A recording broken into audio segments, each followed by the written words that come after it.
billionaire's empire couldn't heal his son until a maid's little girl stepped into their lives. In the heart of Greystone Manor, silence reigned like a curse. Billionaire Walter Harrington, a man whose name was etched on skyscrapers, could buy anything except his paralyzed son's smile. Michael had been a bright, fearless boy until a tragic accident stole his mother, his laughter, and his will to live. Doctors, therapies, and millions of dollars had failed. The mansion became a shrine of sorrow until an unexpected intruder arrived. She wasn't a doctor, a therapist, or a miracle worker. She was the maid's 10-year-old daughter, a barefoot girl with messy blonde hair and a secret gift. Her next decision would shatter the silence of Greystone Manor and reveal a connection buried for generations. Just before we dive in, let us know in the comments where you're watching from today. We love seeing how far these stories reach. And make sure you're subscribed so you don't miss tomorrow's special video. Now let's jump back in. Enjoy the story. A 10-year-old girl held the secret to a miracle in her dancing feet. But she was the maid's daughter, and the miracle was for a boy trapped in silence. A boy whose billionaire father had already given up all hope. Walter Harrington was a man who commanded the world. His name was carved onto skyscrapers that pierced the clouds and etched onto the hulls of supertankers that crossed vast oceans. From technology to finance, his influence was a global force, a testament to a mind that saw angles and opportunities others could not. He was a builder of empires, a modern king whose throne was a leather chair on the 90th floor, overlooking a city that moved to his rhythm. He could buy companies, bend markets, and shape economies with a single phone call. Yet, in the sprawling, cold silence of his Greystone Manor estate, he was powerless. His vast fortune, a weapon in the outside world, was a useless pile of gold inside his own home. His greatest treasure, and his most profound failure, was in a room down the hall. His son, Michael. Just a year ago, Michael was a vibrant 10-year-old boy with his father's sharp eyes and his mother's easy laugh. The world was his playground. He would race across the endless lawns of the estate, his laughter a bright melody that warmed the stone walls of the mansion. He'd climb the ancient oak trees, his calls of "Dad, look at me," echoing with a fearless joy that Walter secretly envied. The accident had stolen everything. A rainy night, a slick road, and a moment of devastating impact had claimed the life of his beloved wife, Catherine, and shattered his son's world. Michael had survived, but the boy who returned home was a stranger.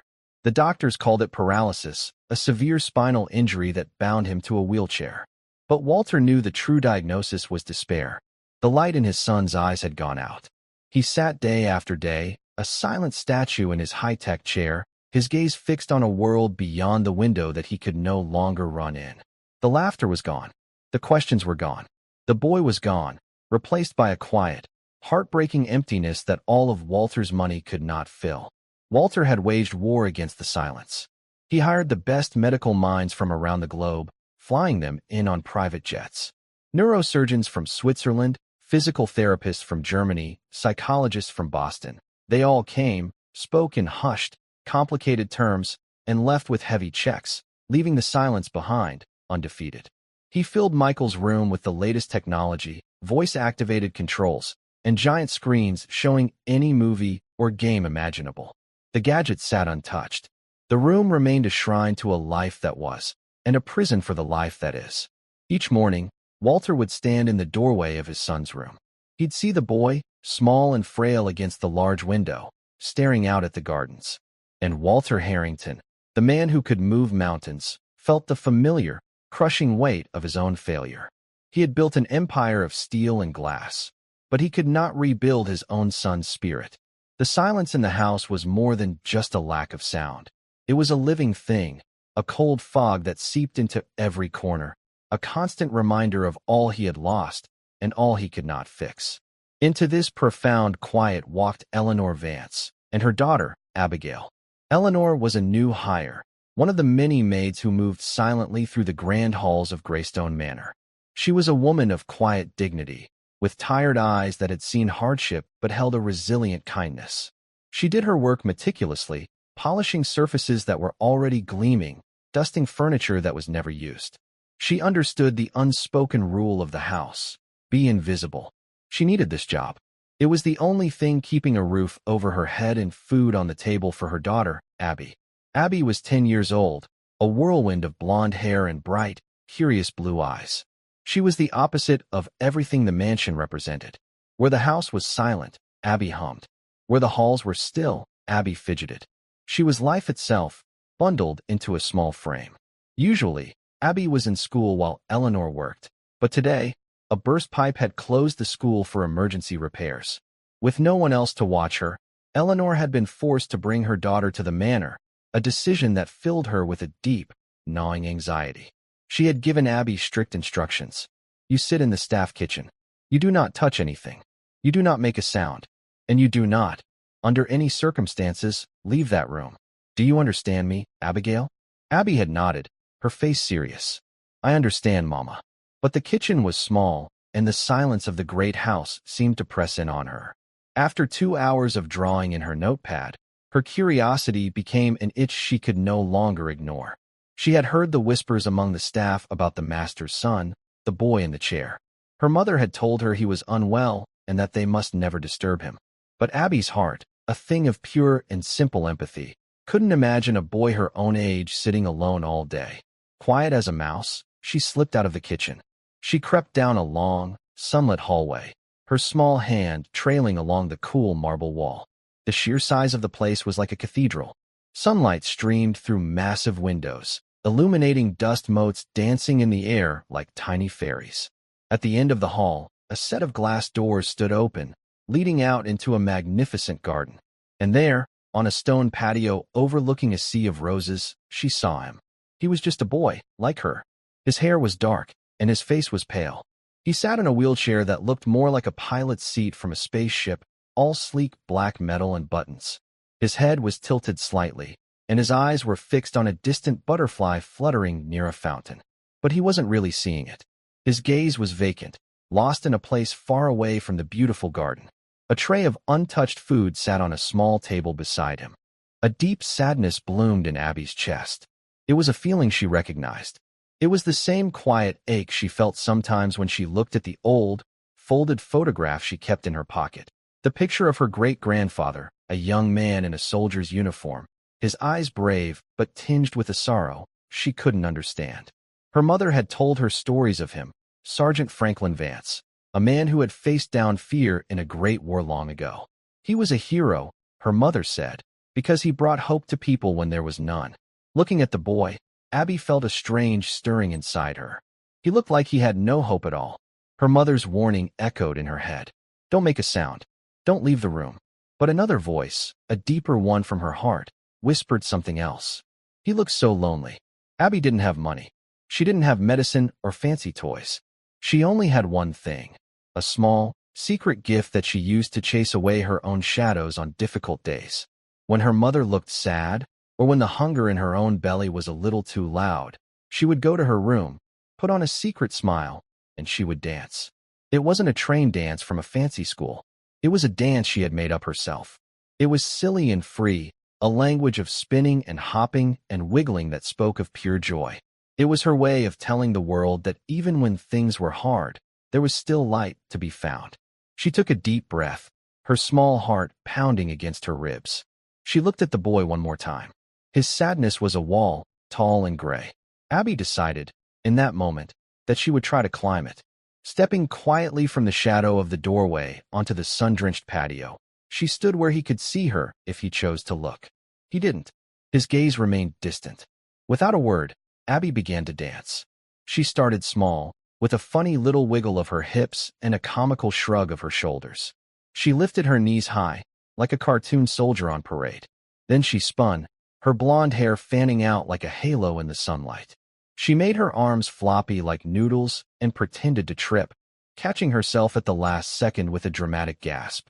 She pulled a silly face, crossing her eyes and puffing out her cheeks. It was a dance of pure, unashamed silliness, a silent story of happiness performed just for him.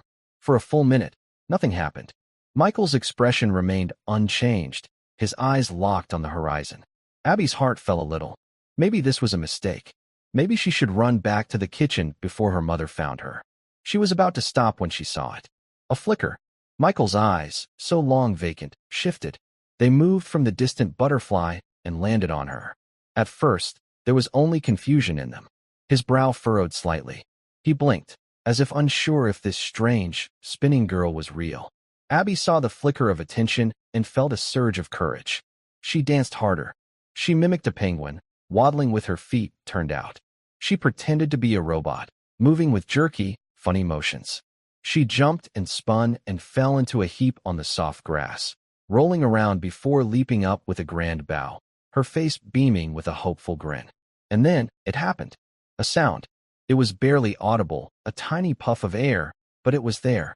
A ghost of a chuckle. The corner of Michael's mouth twitched, threatening a smile that had been forgotten for a year. His fingers, which had lain still on the armrest of his chair, trembled slightly. Abby's heart soared. It was working. She grinned wider and launched into her grand finale. She pretended to be a ballerina, twirling on her tiptoes with exaggerated grace, before pretending to get dizzy and stumbling around in circles. She flapped her arms like a frantic chicken, her movements getting funnier and more ridiculous. A real sound escaped his lips this time. A small, raspy laugh. It was weak, fragile, like a dried leaf skittering across the pavement. But to the silent garden, it was as loud as a thunderclap. For the first time in a year, a genuine laugh had broken the spell of Greystone Manor. Michael's shoulders shook with the effort. He lifted a hand, just an inch, as if to point. A real, genuine smile finally broke through the mask of sadness on his face. He was seeing her. He was really seeing her. In that moment of shared, simple joy, neither of them noticed the tall figure standing in the doorway. Neither of them saw the shadow that fell across the patio. Walter Harrington had been walking from his study, his mind tangled in spreadsheets and legal documents, when he heard it. The sound was so alien, so long absent from these halls, that he froze. He thought he had imagined it. Laughter. He hadn't heard his son laugh in 387 days. He had counted. He moved toward the sound, his heart beginning to hammer in his chest. He reached the garden doors, expecting to see a therapist performing some new, expensive technique. He expected a medical miracle. What he saw stopped him dead. His son, Michael, was laughing. His face, usually a pale, blank canvas of sorrow, was alive with light. His eyes were sparkling. And the source of this impossible transformation was not a world-renowned doctor or a new machine. It was a small, barefoot girl with messy blonde hair. The maid's daughter. She was spinning and hopping on his perfectly manicured lawn, looking utterly ridiculous. And she was saving his son. Walter's mind struggled to process the scene. His first reaction was a surge of pure, cold fury. How dare this child trespass? Who did she think she was, invading their private grief with this circus act? Where was the security? Where was her mother? His hand instinctively reached for his phone, ready to call the head of staff, ready to have this girl and her mother thrown off his property immediately. His world was one of order, control, and privacy. This was a violation of all of it. His thumb hovered over the screen. He was about to make the call. But then he looked at his son again. Michael wasn't just laughing now. He was clapping. His hands, usually limp in his lap, were moving together in a slow, clumsy rhythm. His back, normally slumped in defeat, was straighter. His entire being was focused on the dancing girl with an intensity Walter hadn't seen since before the accident. The laughter wasn't just a sound. It was life pouring back into a vessel he thought had been permanently emptied. For months, he had poured millions of dollars into a silent void, watching the most brilliant minds in the world fail. He had offered his son the world on a silver platter, only to be met with a blank stare. Now, this little girl, with nothing but silly movements and a brave smile, had accomplished in 5 minutes what his entire empire could not. She had reached his son. Walter's anger faltered, replaced by a profound and unsettling confusion. He didn't understand what he was seeing. It defied logic. It defied medicine. It defied the fundamental rule of his life, that every problem had a solution that could be bought. He slowly lowered his hand, his phone forgotten. He stepped back, hiding himself behind one of the large stone pillars that framed the doorway. His chest felt tight, not with rage anymore, but with a fragile, unfamiliar emotion he could barely name. It was hope, a terrifying, painful, beautiful hope. He watched as the girl finished her dance with a final, dramatic fall onto the grass. She lay there for a moment, then peeked up at Michael with one eye. Michael giggled again, a clearer, stronger sound this time. "You're funny," Michael whispered. His voice was raspy from disuse, but the words were clear. The girl sat up, brushing grass from her hair. "You smiled," she said, her voice bright and happy. "My name's Abby." "Michael," he replied. Walter stood frozen behind the pillar, his heart aching. He had spent a fortune just to hear his son speak a single word. This girl had earned a whole sentence for free. He watched as his son, the boy he thought he had lost forever, had a simple conversation with the maid's daughter. And in that moment, Walter Harrington realized a shocking, humbling truth. This barefoot girl was giving his son something he couldn't. She wasn't just making him laugh. She was fighting a battle Walter had already surrendered, and she was winning. The next day, the silence had returned. Abby was gone, and Michael was once again a statue by the window. The brief flicker of life from the day before seemed like a dream. Walter found himself staring at his son, the renewed emptiness feeling sharper and more painful than before. He had tasted hope, and its absence was now a bitter poison. He spent the morning in his study, unable to focus. The numbers on his screen blurred. The commanding voice he used with his executives felt hollow. All he could think about was a silly, spinning dance and the sound of his son's laughter. He warred with himself. Pride told him it was a fluke, a momentary distraction. The order of his world demanded he ignore it. A street urchin could not be the answer. But the father in him, the part of him that was buried under years of corporate armor, screamed at him to do something. Meanwhile, in the staff quarters, Eleanor Vance was living in fear. The head housekeeper had mentioned, with a stern look, that Abby had been seen outside the kitchen. Eleanor's blood ran cold. She had apologized profusely, promising it would never happen again. She had scolded Abby, her voice trembling with a mix of anger and fear. "I told you to stay put. Do you have any idea the trouble you could have caused? We could be thrown out, Abby. What were you thinking?" Abby looked down at her worn sneakers. "He looked sad, Mama. I just wanted to make him smile. Like I do for you sometimes." Her voice was small. "I made him laugh." Eleanor's anger dissolved, leaving only the weary weight of her circumstances. She pulled her daughter into a hug, her heart aching. "Oh, my sweet girl. You have a heart of gold, but the world isn't always kind to hearts like ours. You must be careful." She made Abby promise to stay in the kitchen for the entire day. Abby agreed, her face downcast. The memory of Michael's smile felt like a secret treasure, one she was now forbidden from sharing. By 3 o'clock in the afternoon, Walter could bear the silence no longer. He made a decision that went against every instinct he had. He walked down to the main kitchen, a place he hadn't set foot in for years. The staff stopped their work, their eyes wide with shock at his sudden appearance. He scanned the room until he saw Eleanor, who was nervously polishing a silver tray. "Mrs. Vance," he said. His voice was formal, cold. Eleanor jumped, her heart leaping into her throat. This was it. They were being fired. "Yes, Mr. Harrington," she whispered, unable to meet his eyes. "Where is your daughter?" The question hung in the air. Eleanor's hands trembled. She is in the staff break room, sir. I am so terribly sorry. She will not be a bother again, I promise." Walter looked at the terrified woman before him.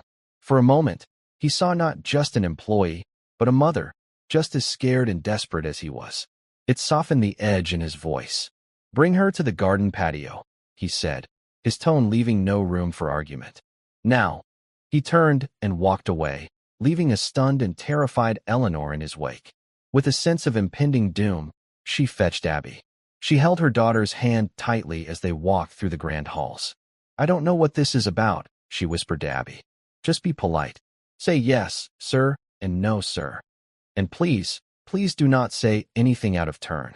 When they reached the garden, they saw Michael, sitting in his usual spot by the roses. Walter stood a few feet away, his arms crossed, his expression unreadable. Abby's heart did a little flip when she saw Michael. He looked just as sad as he had before. Michael's head lifted as they approached. His eyes found Abby, and for the first time that day, a flicker of recognition, of hope, appeared on his face. Walter saw it. He had been watching his son closely, and the change was undeniable. The moment the girl appeared, the gray fog around Michael seemed to thin. Walter turned his imposing gaze to Abby. She shrank back slightly behind her mother. "You," he said, his voice flat. Yesterday, you were dancing. Abby swallowed hard and nodded. Yes, sir. Why? Abby looked from Walter's stern face to Michael's hopeful one. She found her courage. He looked lonely, sir, she said softly. Dancing makes things better. Does it? Walter challenged, his voice laced with skepticism. I have spent a fortune on the world's best doctors. They have not made things better. What makes you think your wiggling can do anything?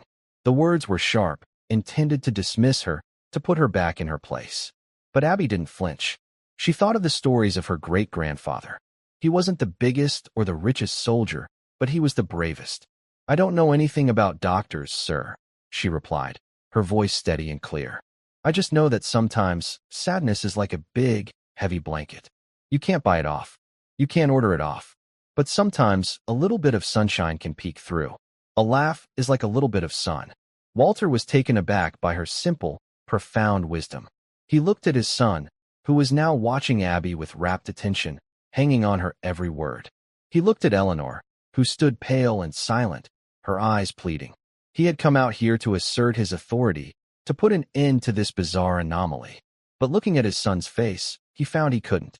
He let out a long, slow breath, the sound of a man surrendering a battle he didn't know he was fighting. Fine, he said, the word feeling strange in his mouth. He pointed to an open patch of lawn. Dance. Abby's face broke into a brilliant smile. Eleanor looked at him in disbelief.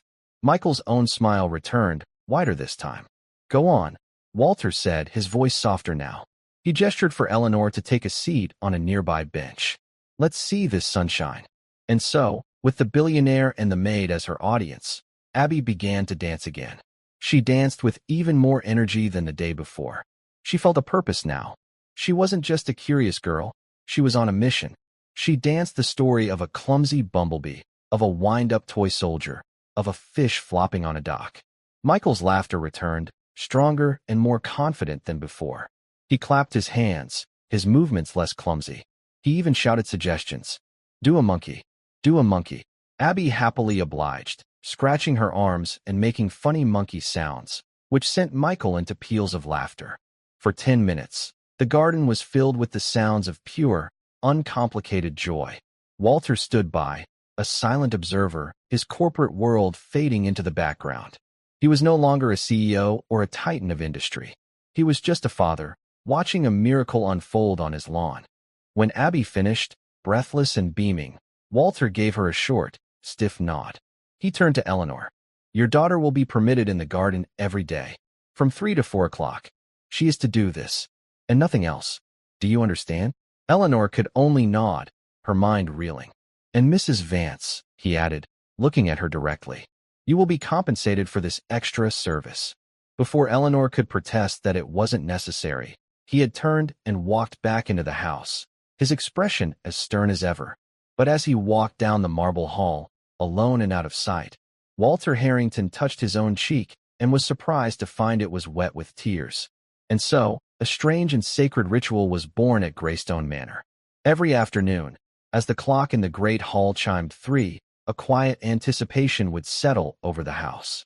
Eleanor would smooth down Abby's dress, whispering a final reminder to be good. Abby, her heart fluttering with excitement, would race to the garden patio.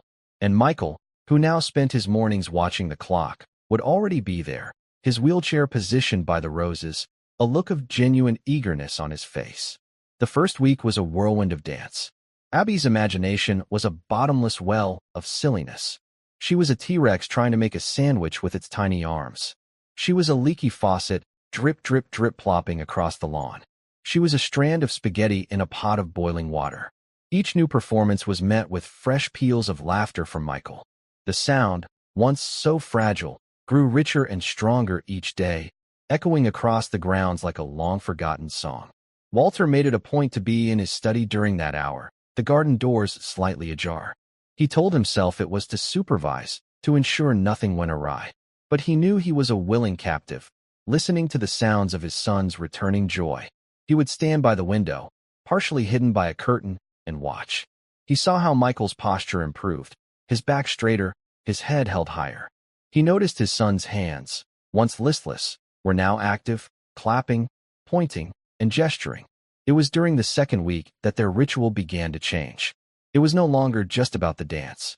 It became about friendship. After one particularly energetic performance where Abby pretended to be a melting snowman, she plopped onto the grass beside Michael's chair, panting and laughing. "That was the best one," Michael declared, his voice clearer than it had been in a year. "I'm running out of ideas," Abby confessed, wiping her brow. "What should I be tomorrow?" Michael pondered, a serious look on his face. "Could you be a brave knight fighting a dragon?" Abby's eyes lit up. "A knight? Yes, a brave one, like my great-grandpa." Michael's brow furrowed. "Your great-grandpa was a knight?" Abby giggled. "No, silly. He was a soldier. A sergeant. Mama says he was a hero." She reached into the pocket of her simple cotton dress and pulled out a small, worn object wrapped in a piece of cloth. She carefully unwrapped it to reveal an old photograph, its corners soft with age and handling. She held it out for Michael to see. The black and white picture showed a young man in a crisp army uniform. He was handsome, with kind eyes and a firm jaw, but there was a shadow of seriousness in his expression that spoke of heavy burdens. "That's him," Abby said softly, her voice full of reverence. "Sergeant Franklin Vance. My mama says he was the bravest man she ever knew, even though she never met him. He fought in a big war, a long, long time ago. She said he used to tell my grandma that being brave doesn't mean you're not scared. It just means you do what's right, even when your knees are knocking together." Michael leaned forward in his chair, studying the photograph with intense curiosity. He had grown up surrounded by portraits of powerful men in business suits. His grandfather, his father. They looked important and wealthy. But this man, this Sergeant Vance, looked different. He looked strong in a way that had nothing to do with money. "What did he do that was so brave?" Michael asked, his voice a whisper. "Mama said he saved his whole platoon. They were trapped, and he did something really clever and really dangerous to get them out. She said he never liked to talk about it, though. He just said, 'You take care of the people next to you. That's all that matters.'" Abby carefully rewrapped the photo and tucked it back into her pocket as if it were a precious jewel. "So tomorrow," she announced, her tone shifting back to playful, "I will be Sir Abby the Brave, and I will fight a pretend dragon for you." From his window, Walter watched this exchange, a strange feeling twisting in his gut. He had seen the old photograph. He had heard the name, Franklin Vance. It meant nothing to him, just the ancestor of an employee. Yet, the reverence in the girl's voice and the captivated look on his son's face struck a chord within him. His own father had served in the military, a brief, unremarkable stint before taking over the family business. They never spoke of it. His family's legacy was written in stock prices and profit margins, not in acts of battlefield courage. The daily sessions evolved. The first half hour was for dancing, and the second half was for stories. Abby, fueled by tales passed down from her mother, would recount the adventures of Sergeant Vance. They were simple stories, likely embellished through generations, but they were filled with lessons of courage, honor, and kindness. Michael drank them in. He began to see the world not just as a place of loss, but as a place where bravery could exist. One afternoon, Michael's physical therapist, a gentle but firm man named David, was working with him on his hand exercises. For months, it had been a frustrating, fruitless routine. Michael's grip was weak, his motivation non-existent. "Okay, Michael," David said patiently, holding out a small rubber ball. "Let's try for 10 squeezes today." Michael looked at the ball. He remembered one of Abby's stories, how Sergeant Vance had to hold a broken radio wire together for an hour in the freezing cold so his captain could call for help. Abby had said, his fingers were numb, but he didn't let go. He just squeezed tighter. Michael took the ball. He squeezed. Once. Twice. His arm trembled. He squeezed again, his face tight with concentration. He pushed past 10, reaching 15 before his strength gave out. David stared, his mouth slightly agape. "Michael, that was incredible. Where did that come from?" Michael just gave a small, determined smile. "You just have to squeeze tighter," he said. The improvements began to stack up, like small stones building a foundation. He started moving his toes. He could push the wheels of his chair a few inches by himself. During his sessions, he was more engaged, more willing to try. The medical staff was mystified. His doctor, a renowned neurologist, examined him during a monthly checkup. His nerve response is improving at a rate I can't explain, Walter, Dr. Evans told him over the phone. It's statistically improbable. His mood, his motivation, it's like a different child. Whatever you're doing, for God's sake, keep doing it. It's working better than any treatment we've designed. Walter hung up the phone, a grim satisfaction settling over him. He was doing something. Or rather, he was allowing something to be done. He was allowing a 10-year-old girl to unravel a tragedy that had baffled science. His new routine disturbed the perfectly ordered world of his business life. One afternoon, his longtime business partner and friend, George Roth, came to the manor to discuss an urgent merger. George was a man much like Walter, pragmatic, ruthless, and disdainful of anything that couldn't be quantified on a balance sheet. They were in Walter's study when the sound of Michael's laughter drifted in from the garden. George paused mid-sentence. "Is that Michael?" he asked, surprised. "Yes," Walter said, his face impassive. George walked to the window and peered out. He saw the scene. The boy in the wheelchair, clapping and smiling, and the small blonde girl making a fool of herself on the lawn. He turned back to Walter, an expression of utter disbelief on his face. "What on earth is going on, Walter? Who is that child?" "She's the maid's daughter," Walter replied, his tone daring George to comment. George let out a short, incredulous laugh. "The maid's daughter? You're letting a servant's child run wild on your grounds? Walter, this is your son's therapy? Have you lost your senses? What will people say?" It looks undignified, unseemly. The words struck a nerve, hitting the last vestiges of Walter's old pride. A year ago, he would have agreed. He would have been mortified. But now, the criticism felt shallow, meaningless. "What people say, George," Walter said, his voice dangerously quiet, "has not helped my son move his fingers. What people say has not made him laugh. My dignity did not stop him from wanting to give up on life." He walked to stand beside George at the window, his gaze fixed on the two children. "That little girl out there, she has done more than a team of doctors I paid over $3 million. So, if you don't mind, we can either discuss the merger, or you can see yourself out. But the circus, as you might call it, will continue." George was stunned into silence. He had never heard Walter speak with such raw, personal conviction. He saw then that his friend was a changed man. The cold, calculating titan of industry had been replaced by a fiercely protective father. He simply nodded and returned to the table. The subject dropped. That evening, Walter found Eleanor polishing the silver in the grand dining room. He had seen her every day, but he realized he had never truly spoken to her. "Mrs. Vance," he began, making her jump. "Mr. Harrington," she said, her head bowed. "Your daughter," he said. "She talks about her great-grandfather. A soldier." Eleanor's face softened, a rare, gentle smile appearing. "Yes, sir. Franklin Vance. My grandfather. He was a good man. The best of them. Abby seems to know a lot about him," Walter prompted. "I tell her the stories my mother told me," Eleanor explained. "It's all I have to give her, really. A legacy, not of money, but of character. I want her to know where she comes from, that she comes from someone brave and good." Eleanor hesitated, worried she had spoken too freely. "I hope she has not been bothering Michael with her stories, sir." "On the contrary," Walter said, his voice softer than she had ever heard it. "I believe they are helping him immensely. Thank you, Mrs. Vance." He paused. "For everything." He left her there, standing in the cavernous dining room, her heart swelling with a mixture of pride and relief. But her relief was always tinged with fear. She saw how close Abby and Michael were becoming. They shared secrets now, whispered jokes. Abby would sometimes rest her head on the arm of Michael's chair, and he would instinctively reach out and touch her hair. They were becoming best friends, two children in their own little world. Eleanor knew that world was fragile. They were employees. They were temporary. What would happen when Michael no longer needed Abby's dances? What would happen when he was better? The Harrington family would move on, and her daughter, who had given so much of her heart, would be left behind. The thought was a constant, heavy weight on her own heart. She started saving every extra dollar Walter gave her, a tiny, desperate fund for the day she would inevitably have to mend her daughter's broken heart. One late afternoon, as the sun began to set, casting long shadows across the garden, Abby was telling Michael her favorite story.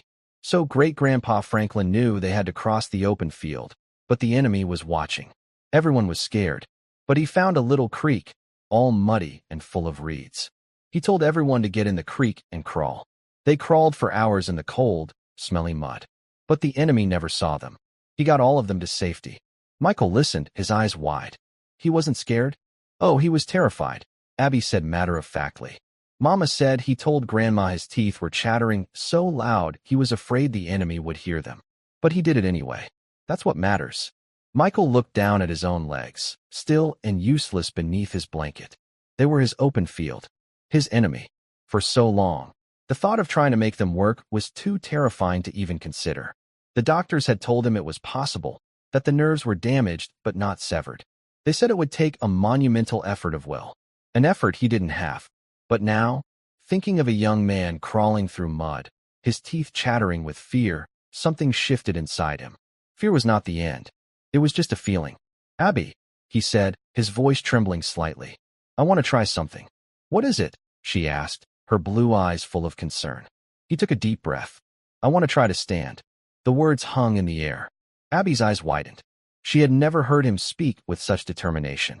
Inside the house, Walter, who had been listening from his study, felt his heart stop. He moved silently, quickly, to the doorway, his entire being focused on the scene unfolding on the patio. Michael's face was pale, beaded with sweat. Help me, he asked Abby. Just hold my hand. Don't let me fall. I won't, Abby promised, her own voice a whisper. She moved to his side and took his hand. It felt cold and clammy, but she held it tight. Okay, Michael breathed. He looked at the armrests of his chair. He placed his hands upon them, his knuckles white. He pushed. His arms shook with a violent tremor. A low grunt of effort escaped his lips. For a few seconds, nothing happened. His body refused. The despair, the old enemy, whispered in his ear that it was useless. Think of the mud, Michael, Abby whispered fiercely beside him. Your teeth are chattering, but you have to do it. You have to be brave. Michael shut his eyes. He pictured a young man in a uniform. He pushed again, this time with a raw cry that was part pain, part frustration, part pure will. Slowly, miraculously, his hips lifted from the seat. An inch. Then two. His legs, weak and atrophied, trembled uncontrollably. He was unsteady, crooked, but he was doing it. His feet, for the first time in over a year, were pressing against the ground, bearing his own weight. He was standing. Walter's breath caught in his throat. A strangled sound escaped his lips. Abby gasped, her hand flying to her mouth, though she never let go of Michael's. Michael held the position for 3 eternal seconds. His whole world was shaking, his vision blurring. But he was up. He was looking down at his own feet, standing on the solid earth. Then, his strength gave out, and he collapsed back into the chair, panting, his body drenched in sweat. The garden was utterly silent for a moment. It was the silence of awe, of a prayer answered. Then Abby broke it with a joyous shout. You did it. Michael, you stood up. She threw her arms around his neck, hugging him tightly. Michael was crying, but he was also laughing. A wild, beautiful, triumphant sound. I did it, he gasped. I stood. From the doorway, Walter fell back against the stone pillar, his own legs suddenly weak. The tears he had held back for so long finally came, not as a trickle, but as a flood. He slid down the pillar to his knees, his shoulders shaking with silent, racking sobs. His son was standing. His son was fighting. The war was not over. The battle had just been won. The sound of Walter's sobbing was swallowed by the thick stone of the manor. He remained on his knees for a long time, the cold of the marble floor seeping into his expensive trousers, a fitting penance for a man who had given up too soon. He had tried to conquer his son's grief with power and money, the only tools he knew. He had treated the problem like a hostile takeover, throwing resources at it until it submitted. But grief was not a corporation. It was a fog, and the only thing that had pierced it was the genuine, unpurchasable light of a little girl's kindness. He finally pushed himself to his feet, his legs unsteady. He wiped his face with the back of his hand, a gesture he hadn't made since he was a boy. Composing himself, he smoothed his suit jacket and walked out onto the patio. Abby and Michael looked up as he approached. Their triumphant celebration quieted, the ever-present awareness of his authority settling back over them. Michael looked nervous, as if he had broken a rule. Abby instinctively took a small step back, her hand still resting protectively on Michael's shoulder. Walter looked down at his son. The boy's face was flushed with exertion and pride. His eyes, which for so long had been dull and empty, were shining with life. For the first time in a year, Walter didn't see a patient. He saw his son. "I saw that, Michael," Walter said, his voice thick with emotion. "I saw you stand." Michael gave him a wobbly, exhausted smile. "Abby helped me," he said. Walter's gaze shifted to the small girl beside the wheelchair. She looked up at him, her blue eyes wide and uncertain. She was just a child in a simple dress, with grass stains on her knees and a smudge of dirt on her cheek. Yet, in that moment, she seemed to possess a power greater than his own.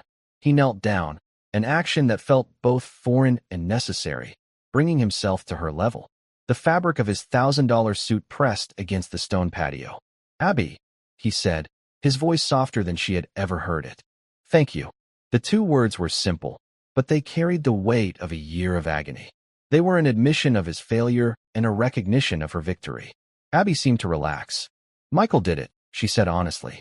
"He was the brave one." Bravery, Walter mused, a new thought taking root in his mind. "It seems to run in your family." He looked at her, a serious, searching expression on his face. "Abby, I want to give you something. For what you've done. You can ask for anything you want. Anything at all. A new house for your mother. A college education. A trust fund. You name it, and it's yours." He expected her eyes to light up. He expected a wish list, the kind any child would have. It was the Harrington way, to solve every problem, to show every gratitude, with a checkbook. But Abby didn't ask for a pony or a pile of toys. She didn't ask for a mansion or money. She bit her lip and thought for a moment. Then she looked at Michael, and her expression was one of pure, simple friendship. "Can I just be Michael's friend?" she asked, her voice small but clear. "For real? Not just because my mama works here. I don't want any money for it. Friends don't get paid." The request was so pure, so completely devoid of greed, that it struck Walter with the force of a physical blow. He had offered her a fortune, and she had asked for a friendship. This child, who had so little, understood the value of things he had spent a lifetime overlooking.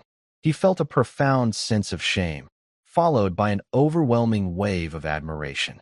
He reached out and put a hand on her small shoulder. "Yes, Abby," he said, his voice cracking. "You can be Michael's friend. For as long as you both shall live." That night, Walter did not work. He did not look at stock reports or take calls from overseas. He sat in his cavernous library, a glass of untouched whiskey on the table beside him. The name echoed in his mind.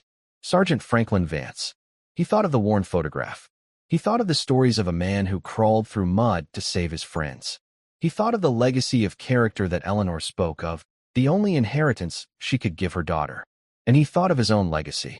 What was he leaving Michael? A portfolio of assets? A collection of companies? He was leaving him a kingdom of things, but he had almost let his son's character wither and die. An idea, born from the strange events of the past weeks, began to take hold. It was a long shot, a whisper of a possibility, but he couldn't shake it. He opened his laptop, his fingers flying across the keys. He didn't search for business analytics. He hired a man he kept on retainer for the most sensitive corporate and personal matters, a discreet, ruthlessly efficient researcher and private investigator based in Washington, D.C. The instructions he typed were simple and cryptic. Find everything you can on a U.S. Army sergeant named Franklin Vance. Served in World War II. Focus on commendations, service records, and platoon rosters. I need it yesterday. The next few days were a blur of progress and anticipation. Michael, buoyed by his success, was a new boy. He now dedicated a part of each day with his physical therapist to standing practice. It was grueling work.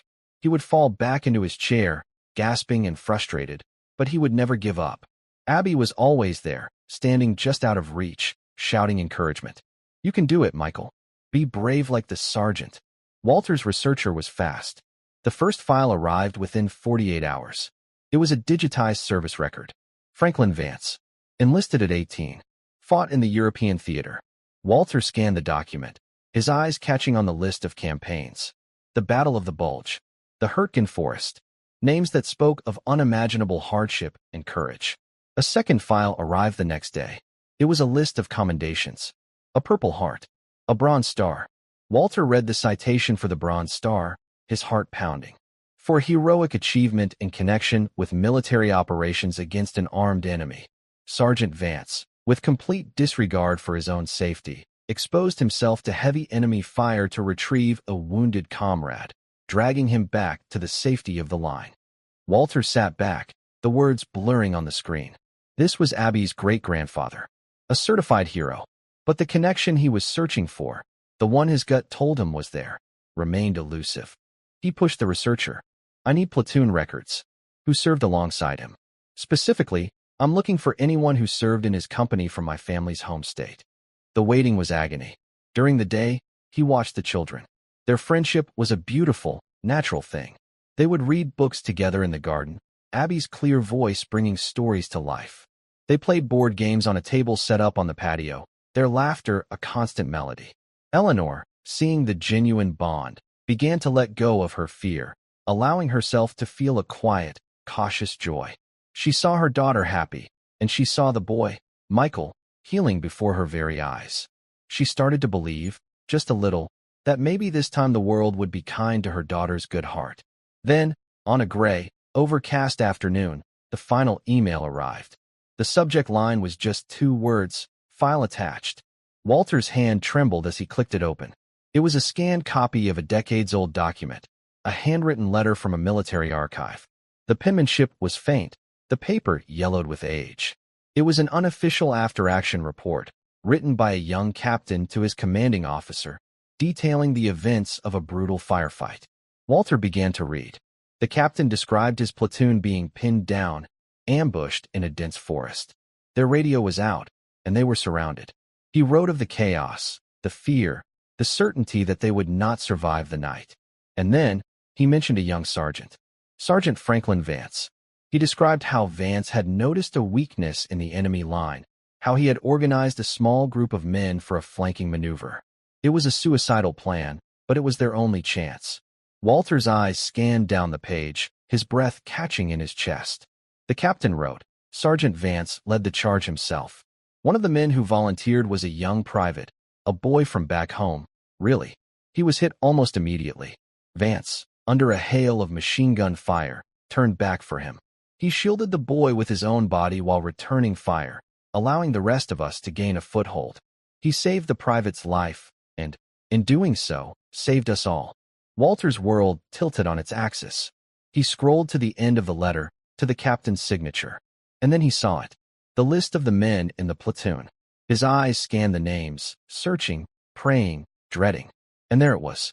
Under the heading, Wounded in Action, was a name that made the air leave his lungs. Private Stephen Harrington. His father. Walter fell back in his chair, the letter swimming before his eyes. His father.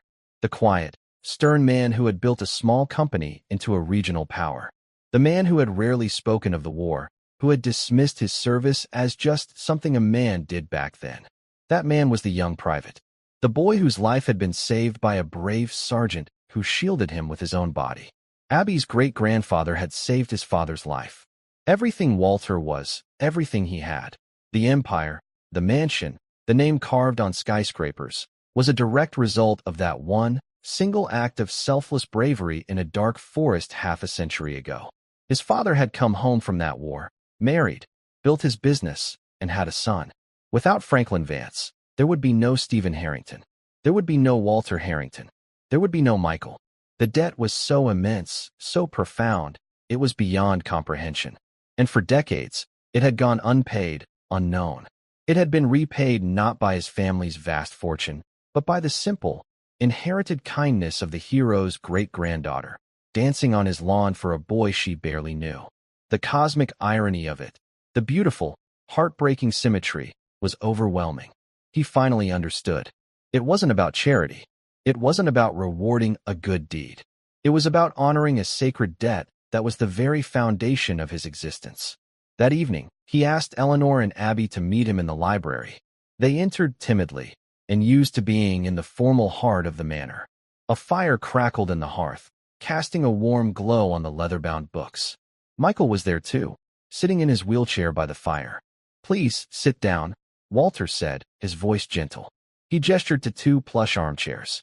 Eleanor and Abby sat, their hands folded nervously in their laps. Walter took a deep breath. He held the printed-out letter in his hand. "Eleanor," he began, "you told me you wanted to give your daughter a legacy of character, a connection to someone brave and good." "Yes, sir," she whispered, confused.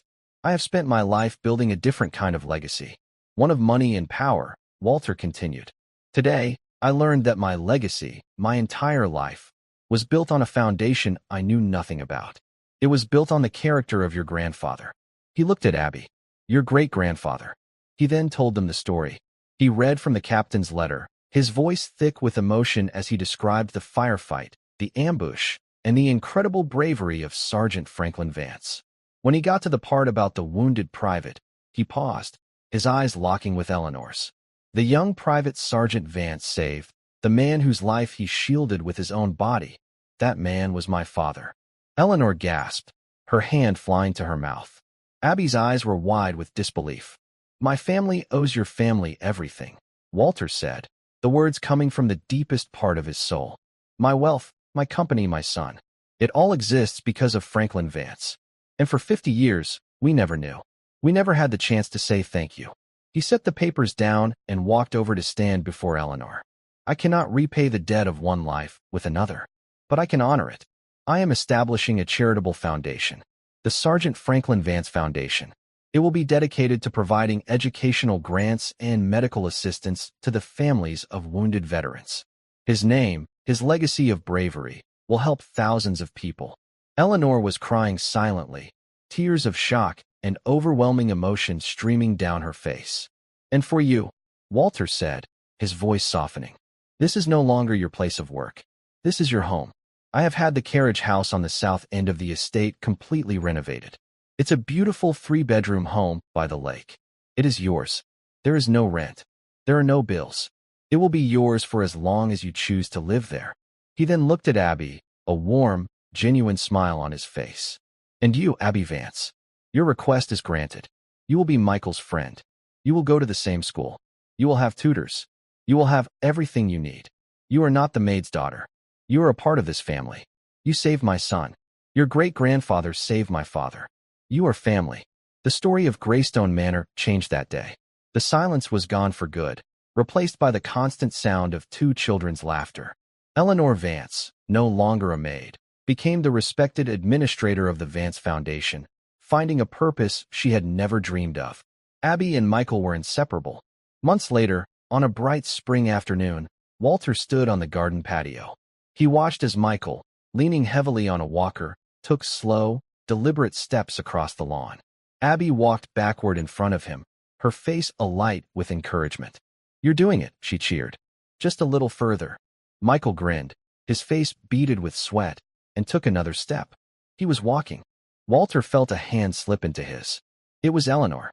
They stood together, no longer master and servant, but 2 parents watching their children, their families bound by an old act of heroism and a new act of love. Walter Harrington, the man who once commanded the world, finally understood what it meant to be truly rich. It was not in the soaring towers that bore his name, but in the sound of his son's laughter. It was in the courage of a young girl who danced in the face of sadness. And it was in the long-overdue payment of a debt, a legacy of kindness that had traveled through generations to heal them all. The mansion was no longer a cold monument to his wealth. It was a home, warmed by the enduring light of a hero's love. Thank you for following this story. If you enjoyed it, please subscribe and share your thoughts below. Where are you watching from? Let us know in the comments. Stay tuned for more immersive stories.